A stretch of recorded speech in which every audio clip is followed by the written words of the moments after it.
আরো ভালো। Hello guys, welcome back to my channel. প্রায় অনেক মাস বাদে আজকে কিন্তু আবার একটা বিশাল বড় ভ্লগ নিয়ে এসে গেছি তোমাদের সামনে। আমি জলি অ্যান্ড জলি বং জলি, আমার চ্যানেলের নাম জলিস কিচেন থেকে আমি কিন্তু বং জলিতে দিয়ে দিয়েছি। যাই হোক, তো কোথায় যাচ্ছি? আমরা যাচ্ছি দীঘা উল্টো রথে। আর দেখতে পাচ্ছ বাসে সবাই উঠে গেছে, আমি উঠে গেছি। আর বাসে উঠে যাওয়ার সাথে সাথে আমাদের দিয়ে দেওয়া হয়েছিল টিফিন। এখানে যা যা দিয়ে দেওয়া হয়েছিল সেগুলোই তোমাদের দেখালাম। প্রায় অনেকজন মিলেই গেছি আমরা। তো এখানে দেখো সবাই বসে আছে আর আমরা যাচ্ছি দীঘা। তো এত সুন্দর ট্রিপটা হয়েছে না, দীঘা ট্যুরটা তো বলার কিছু নেই। একদম যত বলবো ততই কম পড়বে। যেরকম ঘোরা, ওয়েদার, খাওয়া দাওয়া, জগন্নাথ দর্শন একদম 100তে 100 বলতে পারো। তো এইরকমই হয়েছে। তো পুরো ভিডিওটা ফার্স্ট টু লাস্ট দেখতে থাকো। এখানে দীঘা যে জগন্নাথ মন্দির সেটাও কিন্তু আমি শুট করেছি আর একটা ব্লগের মধ্যেই আমি কিন্তু রেখেছি। তো কথা বলতে বলতে আমাদের দীঘা পৌঁছে গেলাম, মানে আমরা সবাই দীঘা পৌঁছে গেলাম। আর এই যে দেখতে পাচ্ছ সমুদ্রের ধার দিয়ে, এইটাই হচ্ছে শুধু দেখবার মতন। আসলে অনেক দিন বাদে যখন সমুদ্র দেখা হয়, এরকম সমুদ্র বাসের ভেতর থেকে এরকম সাইড করে যখন এই যে যায় দেখতে দেখতে, সেটা দীঘা বলো পুরী বলো, তো ওটা দেখার একটা মানে কি বলবো দৃশ্যই আলাদা। এই দৃশ্য যেন অনেক টাকা দিয়েও তুমি সব ইয়ে করতে পারবে না, আর এর একটা আলাদাই আনন্দ। তো যাই হোক, এখন আমরা বাসে করে এই যে আমরা যে বাসটায় গেছি, তো এই বাসটা আমরা এখন সবাই নেমে যাচ্ছি। তো নেমে তারপরে আমরা চলে গেছি সোজা হোটেলে। আর এই হোটেলটায় উঠেছি আমরা। হোটেলটার নামও দেখাবো তোমাদের, সব আছে। আর হোটেলটা খুব সুন্দর। এই হোটেলটা বিশাল বড় হোটেল আর 100টা রুম আছে এই হোটেলে। তারপরে পৌঁছে খাওয়া দাওয়া শুরু হয়ে গেল। এখানে ডাল ভাত, আলু পটল চিংড়ি দিয়ে, পমপ্লেট মাছ, এই যে সব খাওয়া দাওয়া। পমপ্লেট মাছ খেতে খেতে ভুলেই গেছি ভিডিও শুট করতে। তারপরে মনে পড়লো চাটনি পাপড় দিয়ে শেষ করলাম। আর এই হচ্ছে হোটেলটা। হোটেলটা বিশাল বড় আর একদম বেরিয়েই মানে হোটেলের একদম সামনেই কিন্তু একদম সমুদ্র। আর হোটেলটা দেখো, গার্ডেনটা কত সুন্দর আর এত সুন্দর করে সাজানো, কত ফুল চারিদিকে। তো খাওয়া দাওয়া সেরে গার্ডেনে একটু ঘোরাফেরা করছিলাম।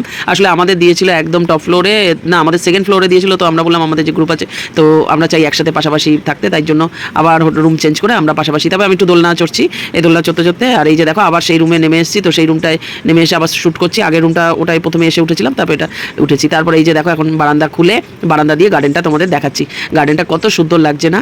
আর চারিদিকে দেখতে পাচ্ছ একদম গ্রিন গ্রিন, একদম গ্রিন। আর এখানে বাবা ভোলেনাথ, সামনে কিন্তু একটা ফোয়ারা আছে, খুব সুন্দর করে হোটেলটা সাজানো।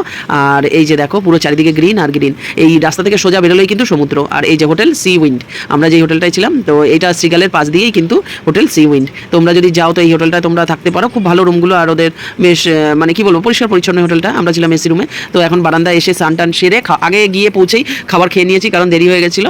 তারপরে সান সেরে টেরে তারপরে এই যে বারান্দায় একটু ভিডিও শ্যুট করছি, তারপরে রিল বানাচ্ছি, তারপরে বেরিয়ে পড়লাম এই যে একদম সমুদ্রের ধারে। এই যে যেতে যেতে এবার সমুদ্র দেখাচ্ছি তোমাদেরকে, চলো। আসলে তোমরা অনেকেই সমুদ্র দেখেছো, আমি আসলে অনেক বছর বাদে আবার দেখছি, তাই জন্যই। তো এই যে এখন দেখো সমুদ্রের পাড়ে যে ঢেউ উঠেছে আর এইরকম ওয়েদার ছিল। এই যে হোটেল পাশে দেখতে পাচ্ছ সিহকের পাশে একদম। আর এই যে সিহক হোটেলের পাশ দিয়ে যাচ্ছি। তো ওকে আমি বলছিলাম আমরা যখন এসেছিলাম সিহকে তখন এই সামনের রুমটাই ছিলাম, সেটাই দেখাচ্ছি আমার কথাকে। তো এই এখন চললাম এই পুরো হাঁটতে হাঁটতে। আর এই যে জল, বাবা কি ঢেউ, কি ঢেউ বলার মতন না, মানে যে এত। তার মধ্যে নেমে গেল বৃষ্টি, আকাশ দেখো মেঘলা করে। আমি বললাম তাও যাবো না, বসবো একটু। বসেছিলাম, তবে রিল বানালাম। সবাই স্নান করে ফিরছে আর এত হাওয়া দিচ্ছে, এত হাওয়া দিচ্ছে, সেটাই বলছিলাম যে দেখো কত হাওয়া দিচ্ছে। চুল তো একেবারে যেন মাথা থেকে খুলে বেরিয়ে যাচ্ছে। আর তারপরে আমরা হাঁটতে হাঁটতে ওই বৃষ্টির মধ্যেই, কোনো গাড়ি মানে যেতে দিচ্ছে না, হাঁটতে হাঁটতে আমরা সোজা চলে আসলাম জগন্নাথের মাসির বাড়ি। তো জগন্নাথের মাসির বাড়ি যে এখন যাচ্ছি, যেখানে রথ রাখা আছে তোমাদের দেখাচ্ছি। রথটাও কিন্তু এখানেই ছিল। তো এখানে এই যে এখন আমরা হাঁটতে হাঁটতে যাচ্ছি। আর মাসির বাড়িতে জগন্নাথদেব রাখা ছিল এখানে। তো উল্টো রথে এই মানে আমরা যেদিন পৌঁছেছি তার পরের দিনকে হচ্ছে উল্টো রথ। তো এইখানে দেখো আমরা এখন হাঁটতে হাঁটতে যাচ্ছি। আর প্যান্ডেল করা রয়েছে ওইদিকে। এই যে দেখো এখানে সব সুন্দর করে সাজানো হয়েছে আর রথটাও রাখা আছে, তোমাদের দেখাচ্ছি। আর এই যে দেখো কত সুন্দর, একদম গ্রিন পুরো চারিদিকে, এত পরিষ্কার পরিচ্ছন্ন মানে মেনটেন করছে, খুব ভালো লাগলো দেখে। সবার আগে কি বলতো, পরিষ্কার পরিচ্ছন্নতাটা এই যে এত সুন্দর করে করে রেখেছে, এটাই সব থেকে বেশি ভালো লাগে। আর লাইটিংয়ের তো মানে কি বলবো, চারিদিকে একেবারে লাইটিং। আর এই যে এখানে সুন্দর করে প্যান্ডেল করে রেখেছে, কারণ দেখো এখানে মন্দির আছে। তো আমি সেটাই দেখাচ্ছিলাম। চলো এবার তোমাদেরকে আমি ওয়েলকাম জানাচ্ছি, চলো দেখে আসি আমরা জগন্নাথের রথ। আর এটা হচ্ছে মাসির বাড়ি জগন্নাথ দেবের। আর ওইদিকে যে মন্দিরটা রাখা আছে, যেটা আরেকটা দেখাবো, সেটা অনেক পুরনো। আর এই মন্দিরটা নতুন হয়েছে। এই যে এই মন্দিরটা নতুন হয়েছে। এখানেও জগন্নাথ আছে মহাপ্রভু। এই দেখো জগন্নাথ মহাপ্রভুকে দর্শন করো, দর্শন করে সবাই প্রণাম করে নাও। তো এখানেও প্রচুর লোক পুজো দিচ্ছে। আর এই যে দেখো পুজো দিচ্ছে, ওই যে প্যাকেট দেখলে এরকম প্যাকেট মিষ্টি দিয়ে দিচ্ছে। আর ওইদিকে যে মন্দিরটা আছে, চলো তোমাদেরকে দেখাবো। আগে এই মন্দিরটা দেখে নাও, এখানে ঠাকুরমশাই যাচ্ছে, গিয়ে পুজো টুজো দিচ্ছে। আর এই যে হলো রথ, দেখতে পাচ্ছ। তো যাওয়ার সাথে সাথে ওখানে সবাইকে প্রসাদ দিচ্ছিল। আমার হাতেও কিন্তু শালপাতায় খিচুড়ি প্রসাদ ধরিয়ে দিল। এখানে অনেকেই দাঁড়িয়ে ছিল। তো এই মন্দিরটার কথাই বলছিলাম। এই মন্দিরটাতেও কিন্তু জগন্নাথ বলরাম সুভদ্রা, ওই যে দেখতে পাচ্ছ। তো এটা কিন্তু বহু পুরনো মন্দির, এটা এখানে কিন্তু নতুন হয়নি। তো এই মন্দিরটাকেই মাসির বাড়ি বলা হয়েছে। আর ওইদিকে যে সমুদ্র, আর আমি খিচুড়ি নিয়ে দাঁড়িয়ে রয়েছে, আর বৃষ্টি আসবে আসবে করছে, ঘন কালো আকাশ হয়ে গেছে। আর সমুদ্রের জল দেখো, তোমাদের রংটা দেখাচ্ছি সমুদ্রের জলের, আকাশের সাথে সমুদ্রের জল দেখো একদম পুরো এক হয়ে গেছে। আর প্রচুর লোক এখানে দাঁড়িয়ে দাঁড়িয়ে খিচুড়ি খিচুড়ি প্রসাদ খাচ্ছে আর এখানে দাঁড়িয়ে দাঁড়িয়ে সুন্দর মানে এই এত সুন্দর হাওয়ার উপভোগ করছে। তো সবাই সেই খিচুড়ি আর হাওয়া। তারপরে তো গেলাম, যাওয়ার পরে জোর বৃষ্টি নেমে গেল। ভেবেছিলাম ঝাউবানটা আছে ওইদিকে, এই যে দেখো তোমাদের দেখাচ্ছি, ঝাউবানে যেতে যেতে বৃষ্টি শুরু হয়ে গেছে। ওই যে বৃষ্টি শুরু, লেন্সের মধ্যে ইয়ে পড়ছে বৃষ্টির জল। তারপরে ওখান থেকে পালিয়ে আসলাম, পালিয়ে এসে আর শ্যুট করিনি কারণ হাঁটতে হাঁটতে। এবার রাত্রিবেলা আমাদের দেওয়া হয়েছিল চিকেন বিরিয়ানি আর এগ কষা। এই যে চিকেন বিরিয়ানি আর এগ কষা খেলাম, খুব সুন্দর রান্নাবান্না যারা করেছে, এত স্বাদ হয়েছে। তার সাথে স্যালাড ছিল। তারপরে এখানে দাদাও খাচ্ছে আর আমার কর্তামশাই। আর এই যে আমি এখন খাওয়া দাওয়া সেরে উপরে এসে একটু হাওয়া খাচ্ছি। কটা বাজে এখন? কটা বাজে? 5টা বাজে। 5টা বাজে 5। আমরা এখন সমুদ্রের ধারে দাঁড়িয়ে রয়েছি আর ঢেউ দেখো। কোথায় দাঁড়িয়ে রয়েছি? এইখানে একটা সুন্দর, এইদিকে হচ্ছে মোহনা। সোজা চলে গেলে হাঁটতে হাঁটতে হাঁটতে হাঁটতে একটু মোহনাটা পুরো একদম ওই সাইডটা, এই রোডটা ধরে চলে যেতে হবে। মোহনা একদম ওই সাইড থেকে আমরা দাঁড়িয়ে রয়েছি। আর 5টা পুরো বাজে নেই, চলো হেঁটে যাই, হেঁটে যাই তো সেটাই হবে না, হাঁটা হয়ে যাবে। অনেকেই শুনে অবাক হয়ে গেছে, আমরা ওল্ড দীঘা থেকে হাঁটতে হাঁটতে মোহনায় গেছি। হ্যাঁ, আমরা হাঁটতে হাঁটতে মোহনায় গেছি। আর এই হাঁটা পথে অনেক কিছু দেখলাম। একটা মহিলা দেখছি যে একটা মাছ হাতে নিয়ে কুড়োচ্ছে। আমি যখন যাচ্ছিলাম তো এখানে অনেক মাছ দেখছিলাম। তো আমরা মোহনায় পৌঁছে গেছি, ওখানে বসে একটু চা খেলাম। ওই টেবিল চেয়ারটা পাতা আর পায়ের কাছে জল চলে আসছিল, বেশ ভালোও লাগছিল। চা খেলাম, ডাব খেলাম ওখানে। আর এত হাঁটছি যে খিদেও পেয়ে যাচ্ছে, শরীরও মানে হালকা হয়ে যাচ্ছে হাঁটতে হাঁটতে। আর মোহনায় গেছি হেঁটে, ওখান থেকে তারপরে টোটো নিয়ে আমরা সেই নিউ দীঘাতে ফিরেছি। ওল্ড দীঘায় যাইনি, নিউ দীঘাতে আবার ফিরে ওখান থেকে আবার ঘুরে টুরে তারপরে আমরা ওল্ড দীঘায় আমরা যে হোটেল ওখানে ফিরে এসেছি। তো এই যে এখন দেখো হাঁটা আবার হেঁটে মানে হেঁটেই যাচ্ছি। হাঁটতে হাঁটতে যে অনেকে বলবে পা ব্যথা করছে, আমার কিন্তু পা ব্যথা করছে না। আমি বালির মধ্যে দিয়ে জলের মধ্যে দিয়ে হাঁটতে হাঁটতে যাচ্ছি। তো এই যে এই দোকানটাতে বসেই কিন্তু চা খাচ্ছিলাম, তার মধ্যে একজন চলে আসলো এই যে পাশে, এই যে দেখো এসে গলা চুল করছে, উনি খাওয়ার চাইছে। তবে এটা পাউরুটি দিয়েছি, দেওয়ার পরে আবার এগিয়ে আসছিল, আমাকে চা খেতে দেবে না, মানে ও চা খাবে, চা পাউরুটি দিয়ে। তারপরে এই যে দেখো এখন কত মাসেই বসে রয়েছে, বেশ একটা আমেজ আলাদা। সমুদ্রের ধারে চেয়ার টেবিলে বসে সমুদ্রের হাওয়া খাচ্ছি, উফ গালে হাত দিয়ে এর খুশি আর কি বলবো বলো। আর কিছু ভালো লাগে বলো? এটাই হচ্ছে এনজয়, এটাই হচ্ছে আনন্দ মজা। আর এই যে এখন পৌঁছে গেছি এই মোহনায়। একদিকে জল একদম ঠান্ডা শান্ত আর আরেকদিকে জল উতাল পাতাল হচ্ছে, সবাই যাচ্ছে, সবাইকে হাওয়া করে মানে পারলে উড়িয়ে নিয়ে যাচ্ছে, এইরকম অবস্থা মোহনায়। আর মোহনায় মাছ বাজার, সেটাও তোমাদের দেখাবো, মাছের বাজার, তারপরে ইলিশ মাছ, শুটকি মাছ সব দেখিয়ে ভিডিওটা দেখতে থাকো। আর এই যে দেখো জলের ঢেউ কিরকম মোহনায়। আমরা আর এই যে সবাই ওই পাড়ের দিকটায় যাচ্ছিল, আমরা আর গেলাম না। আমরা এইখান থেকে, কারণ ভিজে যাচ্ছি, জল এত ছিটে ছিটে আসছে। তো একদিকে তো জল শান্ত আর আরেকদিকে একেবারে উথাল পাতাল চলছে, যা মানে হাওয়া দিচ্ছে, সেই হাওয়ায় করে হাত পা কাঁপছে ঢাকা করে। আর চুল তো বললাম মানে সেই, তাও সবাই ফটোশ্যুট করবার জন্য যেখানে পাচ্ছে উঠে দাঁড়িয়ে ফটো তুলছে। আর এখানে তো পুলিশও আছে, ওরকম বাঁশি বাজাতে থাকছে, চিৎকার করতে থাকছে, তাই জন্য আর আমরা গেলাম না। তো যারা ওদিকে যাচ্ছে তারা নিজেদের প্রাণের ঝুঁকি নিয়ে যাচ্ছে, জল যখন তখন বেড়ে যেতে পারে, মানে অলরেডি বাড়ছে। এই যে আমার এখানে আমি দাঁড়িয়েছিলাম, আমার প্যান্টও ভিজে গেছিলো। তো সবাই যারা যাচ্ছে তাদের আগে ফটো তোলার দরকার, প্রাণের চেয়েও তাদের ফটো প্রিয়, তাই জন্য এরা ফটো করতে ভালোবাসে, তাই জন্য তারা ওই দিকে গেছে। গিয়ে আমার কথা শুনে তোমাদের হয়তো হাসিও লাগবে, রাগও ধরবে, হ্যাঁ তারা ফটো হতেই ওই দিকে গেছে, আমি আমার ফটো হওয়ার দরকার নেই। যাই হোক, এবার চলে আসলাম মাছ বাজারে। চিংড়ি মাছ, তারপরে ইলিশ মাছ এখানে 1600 2000 এরকম চাইছিল বড় ইলিশগুলো, ছোটোগুলোর আবার আরেক রকম দাম। তো এই যে এখন দেখো আমরা সোজা হাঁটা দিলাম, তো এই যে যাচ্ছি। আর মাছগুলো দেখে ওখানে কি বলো তো ব্যবস্থা আছে, তোমরা যারা ব্লগ দেখো তো দেখতে পাবে, তো সবার ব্লগেই এই যে এই সাইজের মাছগুলো তোমার 1600 বা তারপরে 2000-এর মতন চাইছিল চিংড়ি মাছ। ওই যে আছে, তো ওখানে এরকম থার্মোকলের বক্সে এই বরফ দিয়ে এরকম করে এমন সুন্দর করে প্যাক করে দেবে না যে তোমার রাত্রি মানে সকালবেলা উঠলে রাত্রিবেলা মাছ একদম টাটকাই থাকবে, বরফ বলবে না। তো এই মাছ বাজারে এসে এগুলো সব ছবি তুলছিলাম। তো ওনারা বলছিল নিয়ে যান, কম করে দেবো, ওই করে দেবো। তো আমি ভাবলাম আমি যদি এত দাম দিয়ে এখান থেকে কিনে, আমার কলকাতা থেকে খেতে কি ইয়ে আছে, দীঘাতে এসে যে ইলিশ মাছ খেতে হবে এর কোনো মানে নেই। তো যারা খায় তাদের ব্যাপার আলাদা, তারা দীঘাতেও খাবে কলকাতাতেও খাবে। আমার আবার জিভের স্বাদটা অন্যরকম। তো আমি খেয়েছি দীঘার ইলিশ, আমার খারাপ লাগেনি মোটামুটি। কিন্তু কলকাতা থেকে যে ইলিশ মাছ আমাদের পদ্মার বলো কি কোলাঘাটের বলে অনেকে, কিন্তু ওটা কি খেজুরি না কোথাকার ইলিশ মাছ, তো সেটার স্বাদ নাকি আরও মানে স্বাদ দ্বিগুণ হয়। তো এই যে দেখো এখন মাছগুলো দেখলে, এইবার আমরা ওগুলো দেখে টেকে ওখান থেকে সোজা টোটো নিলাম। টোটো নিয়ে এবার সোজা যাওয়া শুরু করেছি। যেতে যেতে যেতে যেতে আমরা পৌঁছে যাবো নিউ দীঘাতে। এই আর এইটা আমরা কোথা দিয়ে যাচ্ছি, সমুদ্রের ধার দিয়ে গিয়ে বাইপাস আছে যেটা ওরা বলে, একটা রোড আছে, মেন রোডটা যেহেতু উল্টো রথ তাই জন্য পুরো বন্ধ করে দিয়েছে, আমরা বাইপাস দিয়ে গেছি। আর এটা হচ্ছে পৌঁছে সকালবেলা চানা আর নানপুরি খেলাম, খেয়ে তারপরে আবার সমুদ্রের কাছে আসলাম। আমি তো স্নান করিনি, পা ভিজেছি। আর ওই যে দূরে আমার কর্তাবাসীকে দেখতে পাচ্ছ, মহানন্দে একা একা সমুদ্রে স্নান করতে নেমে গেছে। তাই বললাম খুব ভালো স্নান করো, আমি তো করবো না, কারণ এই বর্ষাকালে জলের যা অবস্থা, জলে যা নোংরাও, আর এই জন্য আমার আর ইচ্ছা করলো না। সবাই দেখছি স্নান করছে, আমি ওই পা ভিজালাম। ওই হাঁটু অব্দি ভিজিয়ে ওইটাই আমার স্নান করা হয়ে গেল। আর তারপরে আমি আবার হোটেলে এসে স্নান করেছি। আমি এইটুখানি ব্যাস, এই যে নামা আগের বার করেছিলাম, আমার একদম মানে গা হাত পা জ্বালা, মানে হয়ে গেছিলো, জ্বালা জ্বালা করছিল কীরকম যেন একটা। আর বর্ষাকালে তো জলের মধ্যে আরও কত কী আছে, তাই জন্য আমি আর স্নান করলাম না। তো তারপরে আর আমার কি, আমি তো ফোন নিয়ে সারাক্ষণ রিল বানাতে আছি। তোমরা যারা ইনস্টাগ্রামে আছো তো জলিস কিচেন অ্যান্ড ব্লগিং দেখে নিও, ওখানে ইনস্টাগ্রামে আমার আইডিতে কিন্তু অনেক ভিডিও আছে, আমি সুন্দর সুন্দর ভিডিও বানিয়েছি। সুন্দর আমি বলছি, তোমাদের ভালো লাগলে তোমরা কমেন্ট করে দিও ওখানে গিয়ে। তো ইনস্টাগ্রামে যারা ফলো করোনি অবশ্যই কিন্তু ফলো করে আমার ভিডিওগুলো দেখে কমেন্ট করে জানিও কীরকম লাগলো। আর এই যে আমার কথা মাসেকে আমি শ্যুট করে দিচ্ছিলাম, একটু ভাবছিল যে আমি ফটো তুলছি, আমি বললাম না আমি ভিডিও করছি, একদম স্টিল হয়ে বসেছিল। তারপরে এই যে দেখো সমুদ্র ধারে আবার এগিয়ে যাচ্ছে, একবার স্নান করে উঠে এসছে তাতে হলো না, আবার এগিয়ে যাবো, আবার স্নান করে, ঠিক আছে যাও। তারপরে স্নান টান সেরে আমরা এই যে দুপুরের মধ্যাহ্ন ভোজে বসলাম। এবার খাচ্ছি ভেটকি মাছ ফুলকপি দিয়ে, পার্শে মাছ, তারপরে ডাল, বেগুন ভাজা, অনেক কিছু। তারপরে এটা হচ্ছে কিন্তু উল্টো রথের দিন, এটা খাওয়া দাওয়া সেরে আমরা একসাথে চললাম সবাই মিলে এই উল্টো রথে জগন্নাথের রথ টানতে। আর আমার বান্ধবীও দেখো, আমরা দুজনে এক ড্রেস পরেছি। তো এই যে উল্টো রথে আমরা এখন যাচ্ছি এই রথ টানতে, তো সবাই মিলে এই যাচ্ছি। তো এখন আমরা বলছিলাম যে ওইদিকে পুরো আটকে দিয়েছে, তারপরে আমরা এই যে এই সাইড দিয়ে যাচ্ছিলাম। ও আবার পান খেতে খেতে ওর গলায় মনে হয় একটু আটকে গেছিলো, তো ওই জন্য একটু জল দিয়ে কুলুকুচু করতে চললো। তো আমিও সেটাও শ্যুট করে ফেললাম। পরে দেখে আমাকে বলবে আমার পান খাওয়ারও সেটাও তুলতে হবে। যাই হোক, ক্যামেরাম্যান তো যেদিকে চাইবো চারিদিকেই সবার দিকেই শ্যুট করতে থাকবো, হ্যাঁ যতক্ষণ হাতে ক্যামেরা আছে। আসলে আমি ক্যামেরাম্যান হলে আমি সবারটা শ্যুট করতে দিই, আর আজকে যদি আমার ক্যামেরাম্যান থাকতো তাহলে সারাক্ষণ আমাকে অনেকে সবাইকে তুলতে থাকতো। তো যাই হোক, আমরা পৌঁছে গেলাম জগন্নাথ দেবের রথযাত্রায়। আর এখনো কিন্তু রথ ছাড়া হয়নি, সবার রথ দাঁড়িয়ে রয়েছে। আর এখানে কিন্তু সব এখানে কীর্তন হচ্ছে জোরে জোরে। আর এই যে মাসির বাড়ির সামনে থেকে সোজা যাবে ওই মন্দিরের দিকে।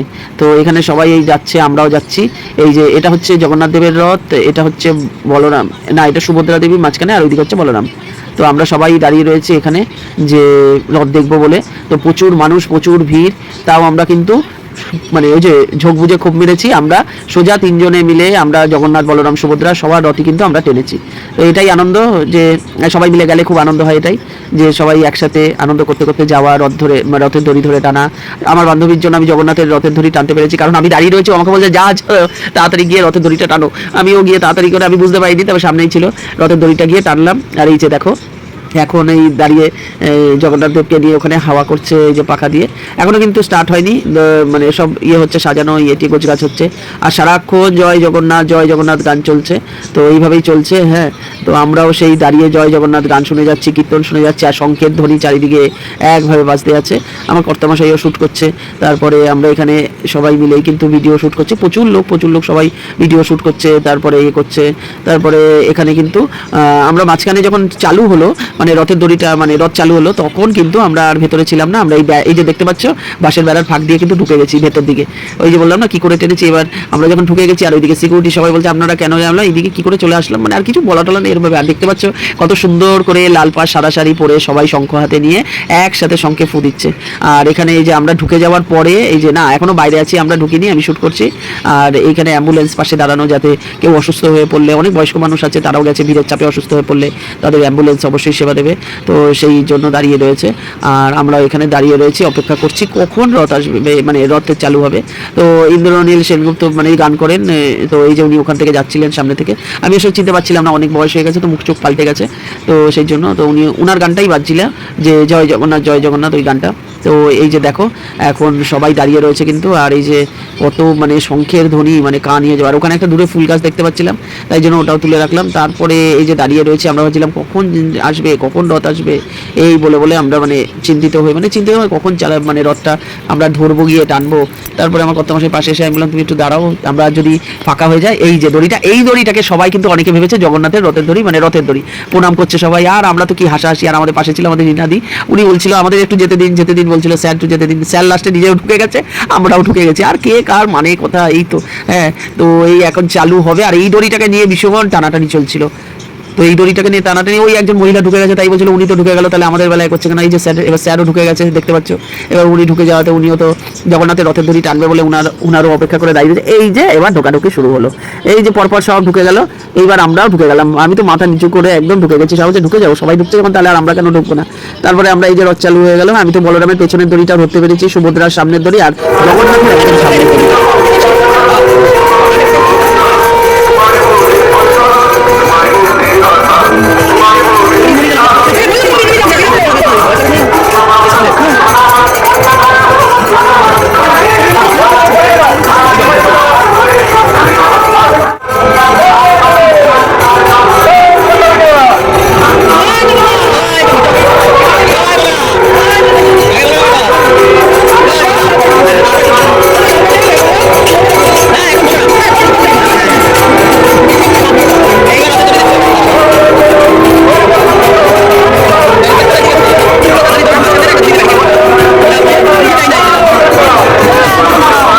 সবার যখন রথগুলো বেরিয়ে যাচ্ছিল, লাস্টে যখন জগন্নাথ দেবের রথটা আসলো, তখন আমার বান্ধবী বলছে যাও তাড়াতাড়ি জুতোটা খুলে গিয়ে তাড়াতাড়ি দড়িটা ধরে টানো। ও বলেছিল বলেই কিন্তু আমি তাড়াহুড়ো করে গিয়ে দড়িটা একদম প্রথমেই হাত দিয়ে টানতে পেরেছি।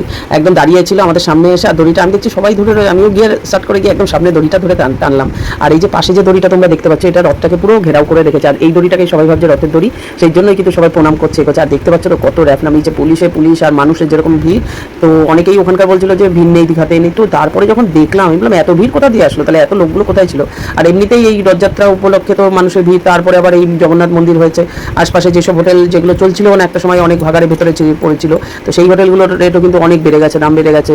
তারপরে অটো ভাড়া একটু যেহেতু ঘুরে ঘুরে যাচ্ছিল, যেগুলো ধরো 50 টাকা 60 টাকা, সেগুলো তখন নিচ্ছে রথের সময় 150 টাকা 200 টাকা এরকম চাইছে, আপ ডাউন 300 টাকা চাইছে। তো কী হয় বলতো, একটা উৎসব আসলে না তখন কি হয়, এরা তখন ওদের রোজগারের পথটা এরা আরও মানে ভালো হয়ে যায়, এদের যে ইনকামটা। তো যাই হোক, দীঘাতে জগন্নাথ মন্দির হওয়াতে অনেকেরই কিন্তু রুজি রুটি আরও মানে একটা জায়গা বেড়ে গেল। যে কোনো একটা স্থানে দেখবে মানে মন্দির হলে তো সেখানকার কিন্তু একটা ব্যবসা বাণিজ্য সব কিছু কিন্তু ডেভেলপ করে। এমনিতেই তো চাকরি বাকরি যাই হোক এইসবের হার অনেক কম, তাই জন্য ব্যবসাটাই মানুষের এখন করা উচিত। যা দিনকাল পড়েছে চাকরির হার মানে এমনি নর্মাল যেসব চাকরি ইঞ্জিনিয়ার ডাক্তার সেগুলোর কথা আমি বলছি না, কিন্তু যেগুলো ধরো এমনি সরকারি চাকরি আছে তো সেগুলো তো আর হয় না, তো সেগুলো পেতে গেলে অনেক খাটাখাটনি, তারপর অনেক কিছু ব্যাপার আছে। যাই হোক সেগুলো নিয়ে কথা বলছি না। তো ব্যবসাটাই কিন্তু এখন খুব মানে ভালোই, ব্যবসা করাটাই আমার মনে হয় মেন ভালোই। তো যাই হোক, এবার দেখো লোকের ভিড়, আর দাঁড়িয়ে রয়েছি তো মন্দিরের সামনে, তো মন্দিরের সামনে না সরি, আমরা এখানে এই জগন্নাথ দেবের রথের সামনেই দাঁড়িয়ে রয়েছি। আর এই দেখো এই যে আমি যে যাচ্ছি এটা হচ্ছে বলরামেরই রথ, এটা বলরাম না সুভদ্রার রথ ছিল, না সুভদ্রার রথ। আর পেছন দিকে হচ্ছে এই যে দেখতে পাচ্ছ কালো রথটা, ওটা হচ্ছে জগন্নাথ দেবের রথ। তো এই বলরামের আর সুভদ্রারই বললাম দড়ি ধরে টানতে, আর কি ঘিজিগিঞ্জি লোকের, মাথার উপরে মাথা, এত লোক কোথা দিয়ে আসলো। প্রথম যেদিনকে গেলাম তো অত আসলে কি ওল্ড দীঘাতে না একটু লোক কমই দেখা যায়, নিউ দীঘাতে একটু বেশি লোক দেখা যায়। ওল্ড দীঘাতে আসলে একটু ফাঁকা ফাঁকাই আগাগোড়াই প্রথম থেকেই দেখে এসেছি, ওল্ড দীঘা ওরকমই থাকে। আর যত লোকের ভিড় নিউ দীঘাতে। এই যে এই দড়িটা এটা যাচ্ছিল মানে বলরামের রথ, আমি সেই এই যে গিয়ে আমার বান্ধবী প্রণাম করলো, তো আমিও বললো ধরো গিয়ে, আমি ধরেছি, তুমি ধরো। সেই পেছনের দিকে দড়িটা যাচ্ছে যখন তখন টেনেছিলাম একটুখানি, এক হাতে ফোন নিয়ে আর এক হাতে রথের দড়ি টানছি। আর এই মনে হয় সুভদ্রার রথ আসলো, হ্যাঁ আমি আসলে গুলিয়ে ফেলছি কোনটা কার রথ এই দেখতে দেখতে। তো এই যে দেখতে পাচ্ছ এখন অনেক রথ দাঁড়ানো, এখানে জগন্নাথ বলরাম সুভদ্রা তিনজনেরই রথ একদম। আর ওই যে দূরে জগন্নাথ দেবের রথ। আর এখানে দেখতে পাচ্ছ যে পুলিশরা কীভাবে ঘেরাও করে রেখে দিয়েছে। তো মন্ত্রী থেকে অনেকেই অনেক পদের মানুষ এসেছিলো। তো আমরা যেদিনকে গেছিলাম ওই যে দেখতে পাচ্ছ আমাদের মুখ্যমন্ত্রীর চিফ যে সাথে থাকে, তো উনি ওখানে এসেছিলেন, তো ওখানেও উনি দাঁড়িয়েছিল। সবারই এই যে দেখতে পাচ্ছ এই যে রথ আসছে, তো এত ভিড় আর এত মাইকে অ্যানাউন্স করতে করতে যাচ্ছে, আর গান তো চলছেই সারাক্ষণ, জয় জগন্নাথ গান চলেই যাচ্ছে। আর এই যে এখন যাচ্ছে নন্দী ঘোষ, এইগুলো কি বলো তো, এই উড়িষ্যায় যেরকম নন্দী ঘোষ এইসব রথের করা হয়। তো জগন্নাথ দেবকে এখন আমি যদি বলি তো সবাই অনেকে হাসবে, জগন্নাথ দেব কি বাঙালি ছিল না উড়িয়া ছিল, ঠাকুর কি ছিল, সেটাই তো ঠাকুরই ছিল, মানুষেরই তৈরি, বলে যে বিশ্বকর্মা ঠাকুর বানিয়েছিল জগন্নাথ দেবকে। তো সেইটাই আমি না ছোটোবেলায় এটা ভাবতাম, মানে ছোটোবেলা না বেশ অনেকটা বড় হয়েছে, জগন্নাথ দেব যখন উড়িষ্যায় তাহলে কি জগন্নাথ দেব কি উড়িয়া না বাঙালি নাকি হিন্দু, তো বটেই। তো এইটাই আমি ভাবতাম যখন আমি পুরী যেতাম। তো এবার যখন দীঘাতে আছে তাহলে দীঘাতে অনেক উড়িয়া আছে, তো সেই হচ্ছে কথা। তা এখন দেখো কত লোক কত মানুষ, আর সব থেকে ভালো লাগছে লাল পাড় সাদা শাড়ি। তো এই রিনাদি আবার আমার পাশ দিয়ে যাচ্ছে, রিনাদি বলছে রথ টেনেছে, ওইদিকে রথ টানছে, হ্যাঁ টানা হয়ে গেছে এই বলছিলাম। তারপরে সেই যাচ্ছিলাম, তারপরে এই যে এখন দেখো মন্দিরের কাছে রথ টানা হয়ে গেছে, রথ টেনে তারপরে মন্দিরের কাছে সোজা হাঁটতে হাঁটতে এসেছি। কত যে হেঁটেছি এবার, কারণ টোটো অটো সব বন্ধ, মানে পুরো রাস্তা দিয়ে যদি তোমার যেতে হয় তাহলে হেঁটেই যেতে হবে, কোনো টোটো অটো নেই। এটা গেট দিয়ে আমরা ঢুকছি, যেহেতু সব গেট বন্ধ, একটা গেটই খোলা, সেই জন্য হাঁটতে হয়েছে। আর এই মন্দিরের ভেতরে এখন ঢুকে গেছি, মন্দিরের ভেতরটা পুরো শ্যুট করবো, তোমাদের দেখাবো, তোমরা দেখতে থাকো। আর পুরো ভিডিওটাই ভাবলাম একটাই করি, হয়তো একটু বেশি হবে, বেশি কাটবো না, যা করেছি, তো ভিডিওটা একটু বেশি লম্বা হয়ে যাবে। হোক, আসলে কি আমার ভিউ আসুক না আসুক, কিন্তু এই যে ভিডিওটা এই যে এগুলো না আমার খুব ভালো লাগে। আমি যখন আবার ধরো বছর 2-1 বাদে দেখবো, এগুলো হচ্ছে একটা গুড মেমোরি বা ভালো স্মৃতি এটা বলতে পারো। তো যেই স্মৃতিটা চলে যায় সেটা সত্যি ফিরে আসে না, এটা আমার কথা, মানে এটা আমার কেন অনেকেরই কথা। আরেকজন বলছিল আমাদের সাথে যাচ্ছিল বৌদি, সেই বৌদিও বলছিল যে সেই ভালো স্মৃতিটা, আর আমি সেই স্মৃতিটা চাই যে এরকম ভিডিও হয়ে থাকুক। আর এটাই আমার ভিউ আসুক বা না আসুক, এটা আমি কিন্তু করলাম যে আমার ইউটিউবে তো উড়ে যাবে না, ইউটিউবে থেকে যাবে ভিডিওটা। ভিউজের দরকার নেই, যাদের দেখার ইচ্ছা করবে তারা দেখবে, আর যাদের দেখার ইচ্ছা করবে না দেখবে না, আমি হয়তো দেখবো। তারপরে আস্তে আস্তে আমি আমার ভিডিওগুলো যেরকম পুরোনো ভিডিওগুলো আবার চালিয়ে দেখতে থাকি, আগে কীরকম ভিডিও বানাতাম, আগে কীরকম যেন এখন যেরকম যতটা ক্যামেরার সামনে স্বাবলম্বী স্মার্টভাবে যতটুকু কথা বলতে পারি, তো তখন অতটা মানে একটু নিজেকে এখন দেখলে মনে হয় যে নিজেই কি এই ভিডিও বানাচ্ছি, নিজেই কথা বলছি, আমি কি এটা সেই, মানে এরকম অবাক লাগে যে কীরকম পুরোনো ভিডিওগুলো যখন দেখি। তো যাই হোক, এই হচ্ছে জগন্নাথ দেবের মন্দিরে প্রবেশ করার ওই গেট দিয়ে ঢুকলাম, ঢুকে আবার আরেকটা গেট, এরকম অনেক গেট তোমরা পাবে, এরকম দ্বারগুলো দেখতে পাবে। তো বললো যে ফোন বন্ধ করো, তো এই হচ্ছে যে জগন্নাথ দেব, তবে ফোন বন্ধ করে দিয়েছিলাম একটুখানি শ্যুট করে। আর ভেতরে এরকম পদ্মবিল টাইপের করেছে, খুব ভালো লাগছে দেখে, পুরো পদ্মে ভরা, পদ্ম ফুলের ইয়েতে, আর এত নিট অ্যান্ড ক্লিন, যেহেতু নতুন মন্দিরটা সেই জন্য আরও। তবে আমি কত মাস আগে ক্যামেরা দিয়ে তারপর আমি একটা রিল শ্যুট করছিলাম, সেটাও এখানে তুলে ধরলাম। আমি বললাম তুমি ধরে রাখো আর আমি যাই। তো এরকমভাবেই কিন্তু সবাই গিয়ে এটা কেদারনাথে করে। তো আমার তো কেদারনাথ যাওয়ার এখনও সৌভাগ্য হয়নি, যেদিন হবে তো সেই দিন আমি এই রিলটা অবশ্যই করব। আর জগন্নাথ মন্দিরে ঢুকছি, তো জগন্নাথকে দিয়েই এই রিলটা করলাম। যারা ইনস্টাগ্রামে দেখার ইচ্ছা, তো এই রিলটা দেখে নিও, আমার ফেসবুকেও আছে এই রিলটা। তো এই যে দেখো, এখন সবাই রিল বানাচ্ছে, অনেকেই ভিডিও বানাচ্ছে।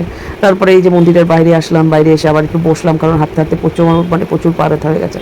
তারপর বসে অনেকক্ষণ রইলাম, মনে হলো কি যখন এখন একটা কিছু যদি হতো, রিক্সা টিক্সা উঠে চলে যেতাম, কারণ তারপরে মন্দির থেকে বেরোনোর সময় তো প্রচুর হাঁটতে হয়েছে, কারণ এই গেট বন্ধ, সেই গেট বন্ধ। লাস্টে আমি বললাম একজন পুলিশ অফিসারকে, স্যার এবার যদি এখানে শুয়ে পড়ি অ্যাম্বুলেন্স ডাকতে হবে কিন্তু, কারণ আমার পক্ষে আর হেঁটে যাওয়া সম্ভব হচ্ছে না অত করে। তখন উনি সামনের গেটটা একটু খুলে দিল, তারপরে অনেকেই মানে ওখান থেকে হাঁটা শুরু করলো। সেই হাঁটা শুরু কি, সেই হেঁটে তো আবার যেখানে জুতো রেখেছি ঘুরে ঘুরে আবার সেখানে আসো, এই হচ্ছে কথা। তো সেই ভাবছিলাম যে আর উঠে মনে হয় যেতে পারবো না, অনেক এত হাঁটা। আর এটা হচ্ছে ভোগঘর জগন্নাথ দেবের, এখানে সব ভোগ রান্না হয়। নেক্সট টাইম যখন যাব তখন ভোগ খাবো, কারণ রথের সময় কিন্তু আমার মনে হয় জগন্নাথ দেবের ভোগ বন্ধ থাকে। তারপরে এটা যেদিন আমরা ফিরবো, তো সেদিনকেই আমরা এই যে লাগেজ গুটিয়ে আমরা সোজা রওনা দিলাম আমাদের বাসের উদ্দেশ্যে। বাস এসে দাঁড়িয়ে রয়েছে ওই সাইডটায়। তো এখন সবাই হাঁটতে হাঁটতে যাচ্ছি বাসের কাছে, যেহেতু রথ উপলক্ষে বাসকে দাঁড় করিয়ে দিয়েছিল সেই শঙ্করপুরে। তো আমাদেরও বলছিল যে শঙ্করপুর গিয়ে বাসটা ধরতে, তারপরে আবার শঙ্করপুর যাবো। তবে বাস নিজেই চলে এসেছে, তবে রাস্তা মানে ফাঁকা পেয়েছে, তো সেই বাস নিজেই চলে এসেছে। আর আমরা এখন সবাই যাচ্ছি বাসে, গিয়ে উঠে বসবো, বসে আবার নিজের গন্তব্যস্থলে ফেরা, বাড়িতে ফিরে। আর এখন আমি আবার সমুদ্রটা দেখতে দেখতে যাচ্ছি, আবার একটু শ্যুট করতে করতে যাচ্ছি। আবার কবে আসবো জানি না, কিন্তু আসতে তো ঘুরতে তো খুবই ভালো লাগে। আর দীঘা অনেকেই বলে যে আর ভালো লাগে না, দীঘায় যেতে লাগে না, কিন্তু এখন ভালো লাগবে আশা করছি। এমনিতেই তো দীঘা খুব সুন্দর করে সাজিয়েছে প্রথমত, দ্বিতীয়ত জগন্নাথ মন্দিরের টানে যারা এখন আসবে জগন্নাথ মন্দির দেখতে, অবশ্যই দীঘায় চলে আসবে। আর একটা ঘোড়া রথ দেখা, কলা বেচা, পুজো হয়ে যাবে জগন্নাথ দেবের। আর আমরা যেহেতু উল্টোরাতে গেছি, তো উল্টোরাতের সময় এমনি পুরীর মন্দিরেও সব মন্দির পুজোর বন্ধ থাকে, ওরা বলে পুজোয় প্রসাদ মানে এইগুলো পাওয়ার জন্য। তো এখানে দেখো সবাই স্নান করতে যাচ্ছে। ওল্ড দীঘাতে স্নান করতে যাওয়া মানে ওই যে পাথরগুলো বড় বড় ফেলে রেখেছে, ব্যাস ওই সিঁড়ি মতো করে রেখে ওখানে বসে থাকো, ব্যাস। ওল্ড দীঘাতে যারা স্নান করবে, নিউ দীঘাতে তো বসে স্নান করো, কোনো অসুবিধা নেই সেটা। আর আমরা যেদিন আসছিলাম ওই দিন কিন্তু আকাশের অবস্থা খুবই খারাপ ছিল, আর আমরা যেদিন পৌঁছেছিলাম সেদিন কিন্তু ওয়েদার খুব ভালো ছিল। এত সুন্দর ওয়েদার, বললাম না প্রথমেই ভিডিও শুরু, যে সব কিছু 100তে 100, খাওয়া থাকা ঘোরা, ওয়েদার মানে এতটাই ভগবান সাথ দিয়েছে আমাদের যে এত সুন্দর ওয়েদার পেয়েছি আমরা। কারণ বৃষ্টি হতে থাকলে তার বেরোতে পারতাম না, ঘরে বসেই কাটাতে হতো দিন। তারপরে এই যে আমার বান্ধবী, তবে দাদা, সবাই আমরা যাচ্ছি। তারপরে পুচকুটার ভিডিও দেখেছো, পুচকুটা এত পাকা, তো ওরাও গেছে। তো সেই পুচকুটার সাথে ওখানে প্রথম আলাপ। তো এই যে আমাদের বাস এসে দাঁড়িয়ে পড়েছে, তো আমরা এখন উঠে যাচ্ছি বাসে। আর এখানে আমরা তারপরে কি আমরা কোলাঘাট নেমেছিলাম, কোলাঘাট নেমে আমরা একটু খাওয়া দাওয়া করেছিলাম। আমি তো একটা চাউমিন প্যাকেট করে নিয়ে বাড়িতে এসে খেয়েছিলাম। আর এই এখন আমরা দীঘা ছেড়ে বেরিয়ে পড়লাম বাড়ির উদ্দেশ্যে। আর চারিদিক দেখতে পাচ্ছ আকাশের কিরকম অবস্থা, কালো হয়ে এসছে। ঠিক বাড়ি পৌঁছেছি, তারপরেই নেমেছে ঝমঝমে বৃষ্টি। আমি বললাম বাবা কি সুন্দর, বাড়িও পৌঁছালাম আর ঝমঝমে বৃষ্টিটাও নামলো। কারণ দীঘা থেকেই কিন্তু বৃষ্টি মাথায় করে আনছিলাম, তারপরে এসে আর ধরে রাখতে পারলো না, কলকাতাতেই মনে হয় বৃষ্টিটা চালু হয়ে গেল। এমনি বৃষ্টি হচ্ছে, রাস্তাঘাট ভেজা দেখতে পাচ্ছ। তো তোমরা যারা ভিডিওটা দেখছো আর পুরো ভিডিওটা যারা দেখবে তাদেরকে বলছি, তারা যদি সাবস্ক্রাইব না করে থাকো তো বংজলিকে কিন্তু একটা সাবস্ক্রাইব করে দেবে। আর যারা ইউটিউব থেকে দেখবে সাবস্ক্রাইব করবে, ফেসবুক থেকে দেখবে পেজটা ফলো করে দেবে, আর ইনস্টা থেকেও কিন্তু ফলো করে দেবে। তো চলো টাটা, বাই বাই।